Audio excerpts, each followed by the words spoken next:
Fizeram a gente acreditar que amor mesmo, amor pra valer, só acontece uma vez, geralmente antes dos 30 anos. Só não nos contaram que o amor não é acionado, nem chega com hora marcada. O amor é uma entrega, uma doação de uma pessoa para com outra, em sentido geral, né? Colocando essa pessoa em primeiro lugar, né?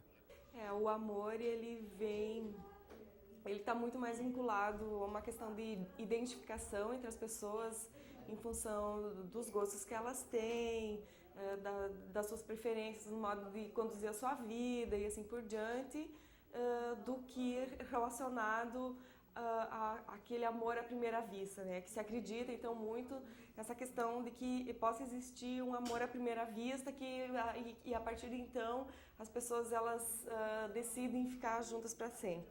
Na verdade, esse amor à primeira vista, pela perspectiva da psicologia, não existe. O que existe sim é um processo de apaixonamento em que a gente vai então escolher o nosso companheiro conforme os padrões que a gente tem, então, vindos da nossa família, da nossa cultura, e a partir de então nós, mesmo que talvez de uma forma inconsciente, fazemos uma escolha dentre as possíveis pessoas, né, aquelas que então se enquadrariam nesse nosso padrão de vida, na nossa forma então de gerir a nossa vida, de como é que nós entendemos então que seria uma vida em família ou uma vida conjugal.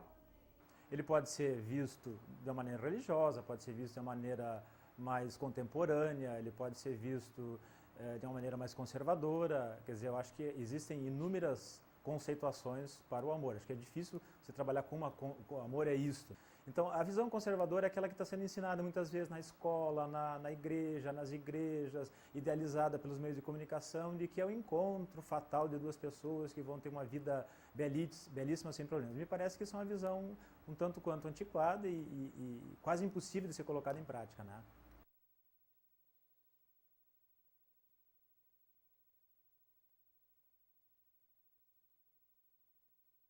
O amor está presente na nossa vida desde o nosso nascimento.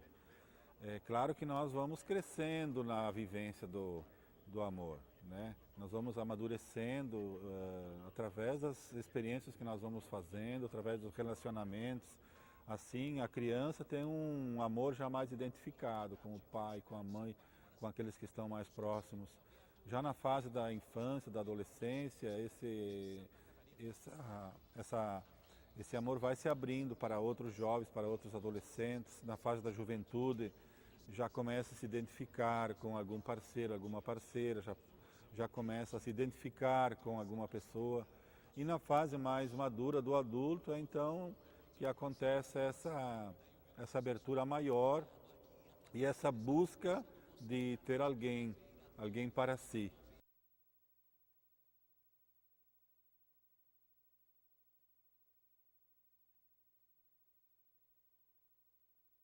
Daí eu não acho que o amor chegue com hora marcada, até porque em todas as fases da vida existem formas de amor, né? Os filhos têm amor aos pais, como também têm ódio aos pais. Os pais têm amor aos filhos, como também têm ódio aos filhos, né? Eu acho que não é uma relação assim unívoca, né? E mesmo quando vai chegando a adolescência, onde começa a entrar com força as relações já sexualizadas, os desejos pelo outro, pelo corpo do outro. Enfim, eu acho que nesse momento a ideologia dominante diz que a gente vai encontrar um ser perfeito e vai viver com ele o resto da vida. Isso não... Esse apaixonamento ele pode acontecer a qualquer momento da nossa vida. E é justamente essa uma dificuldade que as pessoas têm em aceitar, então, muitas vezes, esse fato.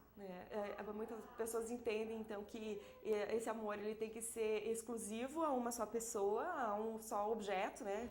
Dentro da psicologia nós utilizamos então esse termo do objeto do nosso amor e na verdade ele pode ser direcionado também a outras pessoas e durante toda a nossa vida.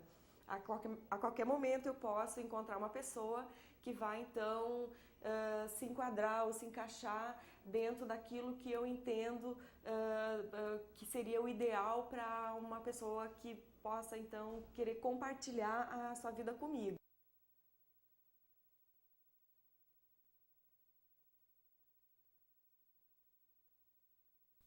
Fizeram a gente acreditar que cada um de nós é metade de uma laranja e que a vida só ganha sentido quando encontramos a outra metade. Só não nos contaram que já nascemos inteiros, que ninguém em nossa vida merece carregar nas costas a responsabilidade de completar o que nos falta. A gente cresce através da gente mesmo. Se estivermos em boa companhia, é só mais agradável. Ninguém se basta a si mesmo, né? A busca de outra pessoa é uma necessidade vital para a gente se completar, porque nós somos finitos, quer dizer, nós somos fracos, nós como pessoas necessitamos da companhia de outras pessoas para nos complementar, porque nós não somos a totalidade. Tem pessoas que optam por serem sozinhas e são muito felizes também, senão nós teríamos que entender que toda pessoa que permanece solteira teria que ser uma pessoa infeliz, então. E talvez essas pessoas sejam as que tenham encontrado uma forma de se bastarem, né, de bastarem a si mesmas, de serem uma boa companhia para elas mesmas, mas que não dependerem de outras para que elas possam se sentir, então, completas.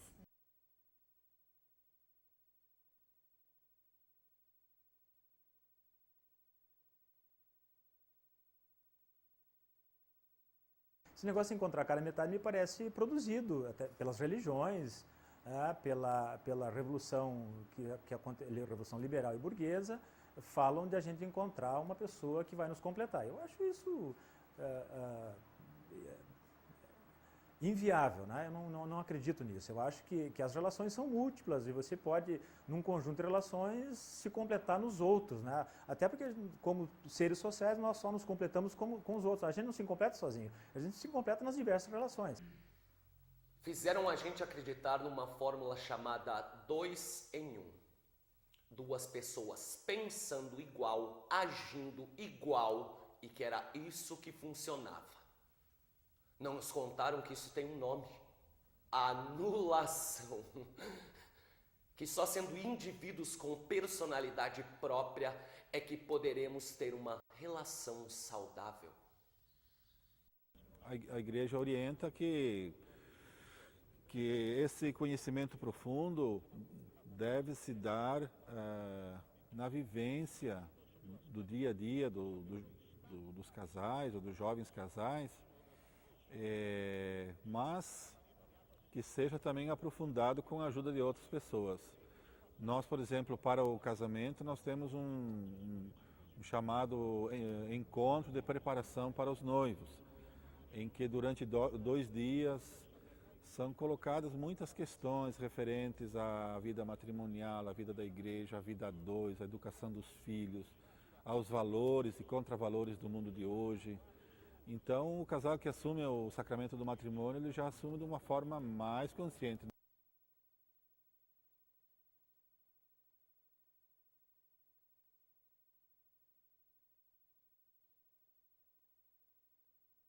E colocamos, então, no outro, em algo que é externo, a condição para o preenchimento desse vazio, digamos assim, dessa falta que nós percebemos em nós.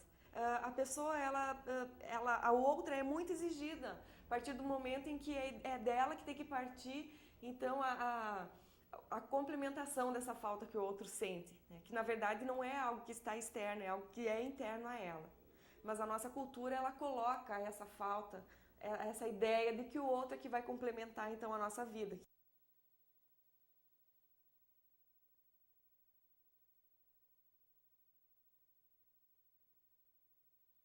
É claro que com 1 ou 2 ou 3 pessoas nós vamos ter afinidades maiores, sejam afinidades sexuais ou sejam afinidades de amizade, né? Enfim, eu sei que existe uma exigência na nossa sociedade por uma monogamia e até a gente penaliza isso com o pecado, né? Mas me parece que não é a melhor forma de encarar a questão. Não vejo problema nenhum que a pessoa passe a sua vida inteira com outra pessoa, se isso faz bem para ela, mas ela acho que tem que ter um pouco consciência do que está acontecendo. De maneira nenhuma, eu acho que duas pessoas podem se fechar num mundo tão vasto e tão complexo como o nosso. Fizeram a gente acreditar que casamento é obrigatório e que desejos fora de hora devem ser reprimidos. Fizeram a gente acreditar que os bonitos e magros são mais amados, que os que transam pouco são caretas, que os que transam muito não são confiáveis e que sempre haverá um chinelo velho para um pé torto. Só não nos disseram que existe muito mais cabeça torta do que pé torto. O casamento, ele surgiu primordialmente como uma forma de proteção dos grupos. Ou seja, as sociedades ágrafas, chamadas primitivas, não gosto muito desse conceito, mas as primeiras tinham que se proteger de uma natureza absolutamente hostil. Então, a vida em grupos facilitava um pouco essa demanda do enfrentamento da hostilidade externa. A partir daí, o homem vai se tornando um ser cultural e ele vai tornando essas relações sulcos culturais. Com a percepção religiosa, o casamento vai tomando outras formas morais, formas culturais, formas religiosas. O casamento sempre existiu, essa tendência natural da complementaridade entre homem e mulher. Do ponto de vista cristão, podemos dizer assim, nos primeiros séculos da Igreja, nós sabemos pela história de que o casamento era algo assim familiar. Eram os próprios pais que abençoavam os filhos e havia uma celebração assim bastante caseira, podemos dizer assim.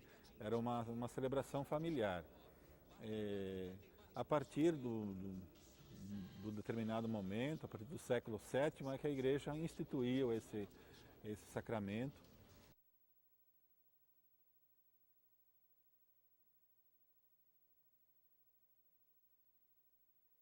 Hoje em dia os casais eles já vêm buscando outras regras de convivência em que cada vez mais a individualidade deles vem sendo buscada e não aquela obrigatoriedade de estarem a todo momento sempre compartilhando dos mesmos afazeres. Então, se o marido ele gosta de ir ao cinema, então a esposa tem que acompanhar. Se a esposa gosta de algum tipo de atividade, o marido tem que acompanhar. Os amigos têm que ser amigos em comuns, as atividades de lazer de final de semana têm que ser necessariamente comuns. A Igreja ensina que o relacionamento entre homem e mulher deve ser consequência de um conhecimento profundo e se esse relacionamento levar ao sacramento do matrimônio, que esse ato seja um ato consciente, um ato livre. Tanto assim que uma das exigências para o casamento na Igreja Católica é que haja liberdade. Eu não sei, eu acho que não sei se um casamento, um matrimônio, uma relação entre duas pessoas tem essa característica de completar. Pode eventualmente completar, pode eventualmente somar, mas acho que não existe essa obrigatoriedade. Ainda são resquícios das formas tradicionais, das formas mais conservadoras de ver o matrimônio.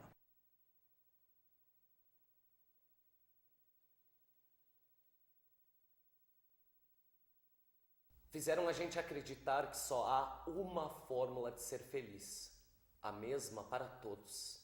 E os que escapam dela estão condenados à marginalidade. Só não nos contaram que estas fórmulas dão errado, frustram as pessoas, são alienantes e que podemos sempre tentar outras alternativas. Você deve, em primeiro lugar, estar com o outro não para que ele vá preencher vazios teus, mas que você possa estar inteiro com outra pessoa que seja inteira. E inteiro eu entendo por não uma pessoa que esteja destituída dessa falta, já que ela nos constitui enquanto pessoas, mas que ela saiba conviver com essa falta. E consiga, então, conduzir a sua vida sem a dependência de um outro. Que ela possa estar inteira das relações enquanto ser humano, que tem limitações, que tem angústias, que tem ansiedades, mas que ela consiga viver com isso como algo que seja constituinte seu.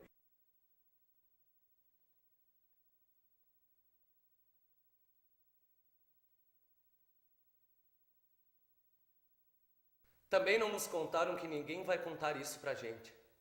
Cada um vai ter que descobrir sozinho. E aí, quando você estiver muito apaixonado por você mesmo, vai poder ser feliz e, quem sabe, se apaixonar por alguém.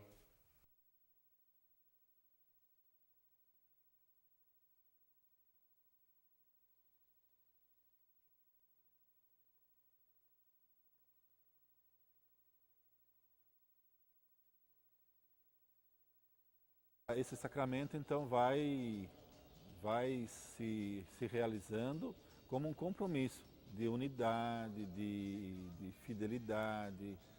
Através do sacramento do matrimônio, os noivos recebem a bênção de Deus, recebem a bênção da igreja, mas é importante ressaltar que os